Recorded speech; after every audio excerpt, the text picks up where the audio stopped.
Okay, thank you. Pleasant good morning to each and everyone. It was a very short video, but the video that you have watched was about an indigenous ritual demonstrating love or marriage of a couple and telling it to the whole community. Unfortunately, this kind of ritual was now only presented for tourists and visitors. Next slide.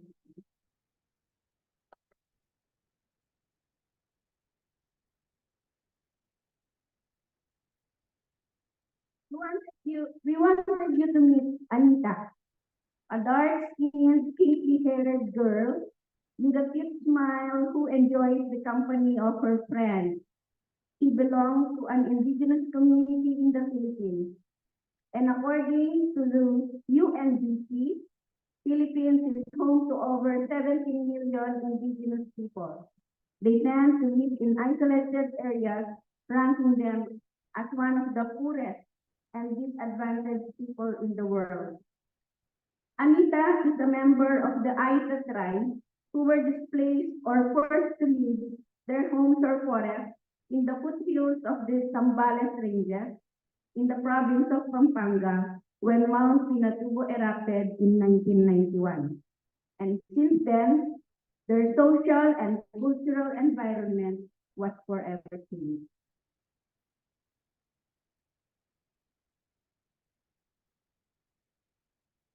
With her family and relatives, Anita now lives in Sitio Haduan, Mabalacat City, Pampanga. Her place was a 2-hour drive from Manila. Looking clearly at the map, Anita's community lies in between the developing Clark Export Processing Zone and the new Clark City in Tarlac. Looking at the picture again, the surrounding environment depicting development and improvement, Anita's tribe has to adapt, adjust, and modify their way of life to survive. This fast-paced development made Anita's ancestral traditions, beliefs, rituals, and skills be set aside, for they have to earn a living and prioritize their family's basic needs and wants. We, the program proponents, standing in front of you, would like to help Anita keep not only her smiles, but the smiles of her family, the smiles of her friends, and other indigenous people around the Philippine Arctic.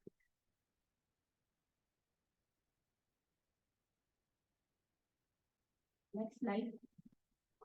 Kapampangan is another dialect used by Anita in order to communicate properly with people in Pampanga. Kaluguran stands as the symbol of unity, emphasizing the enduring connection between our indigenous people and the youth of today as a band, and this is a band that must persist unbroken. As friends, we want to have a mutual understanding based on respect, recognition, and wanting the best for one another. Kaluguran is a Kapampangan term signifying friend or friendship. Next slide.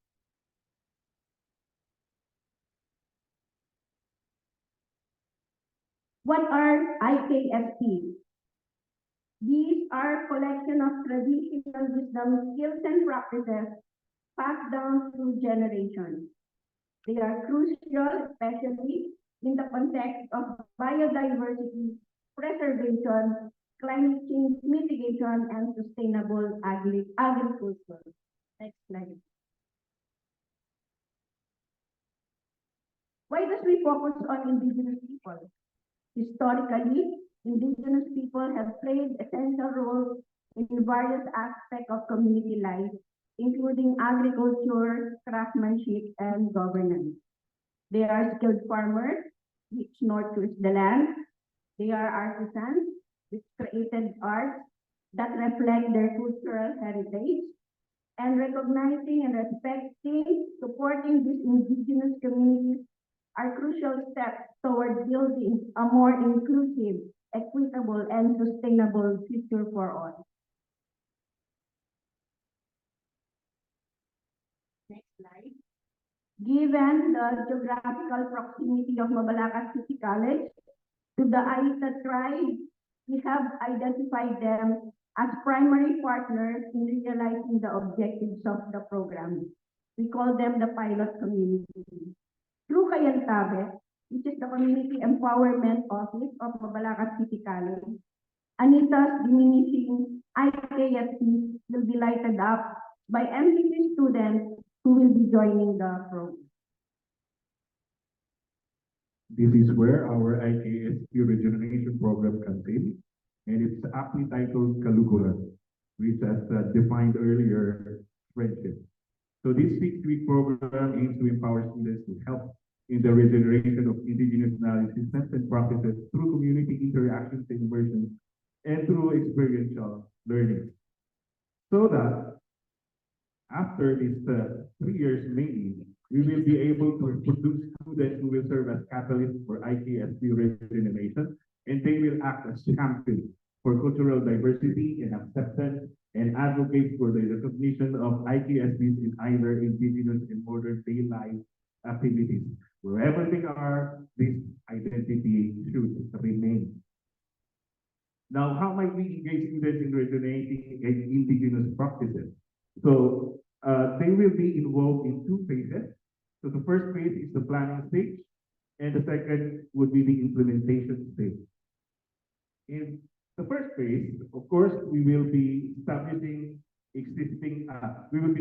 partners, existing, or we will craft new partnerships with other line agencies, and this will be done through needs analysis, where not only needs analysis will be done, but maybe maybe other expectation leveling and finalization of program scope, roles and responsibilities. So we understand that they might have many problems, but we would just like to have the students focus on some areas only. And we will make it very viable for the students to have these resources available to them. So the university has to buy in, and they would love this, because one of the forefront of the university for universities nowadays is to have their programs accredited, and one of which that the programs are being done through community involvement. And of course, this will be housed in the RDE section of Mabalacat Mabalacat City College, and of course, the recruitment would be open to all students who are highly motivated, and of course have this idea of transforming lives, especially to our IT community. So this circle of a network will be the area of where the students will be able to identify and plan their next steps. Now, this is the framework. So my part is for the input. Now, we will now go to the phase 2, which is the process and output. The Kaluguran program framework consists of 3 main components: input, process, and output. The input provides the necessary resources, while the process outlines the steps to utilize the resources effectively, and the output represents the intangible or tangible results achieved through the program execution. The phase 2 of the Kaluguran program framework is the implementation, which encompasses activities structured around the principles of learning, doing, practicing, and applying. So in the learning phase, students engage in acquiring knowledge through educational activities. So they participate in workshops and seminars or other cultural sensitivities, oral history, spelling events, and traditional gardening. In the do phase, students will be actively engaged in hands-on learning experiences that allow them to immerse themselves in indigenous knowledge and practices, fostering a deeper understanding and appreciation through a two-week immersion in partner communities. So some of the potential activities would be the community visits and the daily learning activities, language learning, and livelihood activities. So in the practice phase, students engage in a two-week immersion program wherein they collaboratively learn and co-design initiatives with IKSP and based and that is based on the selected focus areas. So the final phase focus on applying the insights gained from the practice phase. The students will conduct or they apply and then they will create a portfolio programs where they apply what they have learned using the Indigenous knowledge sustainable program. So you're not done, so please wrap up the next 10 seconds. They have more time. Anyway, so we are presenting here the project timeline for one run. We plan to implement the 6 program proper during the semester break when students have more time to really immerse in the culture and community of our IT partners. All phase one activities will be done before the sem break, and the sem break itself will be dedicated to phase 2 activities. So as a group, we see Kaluguran as just the beginning. We envision Kaluguran being institutionalized as key program for community and research. We also see Kaluguran being translated in other communities. We say translate because we want the program to also reflect the communities in its context.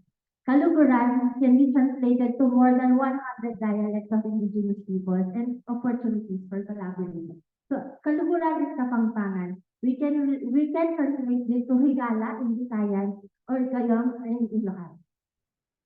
So we started our journey with Anita and their direct concern in the emergency that they're experiencing in the diminishing practice of their indigenous knowledge. Through Kaluguran, we hope to develop more stewards of indigenous knowledge and practices and create a generation of champions for cultural diversity and acceptance. Thank you.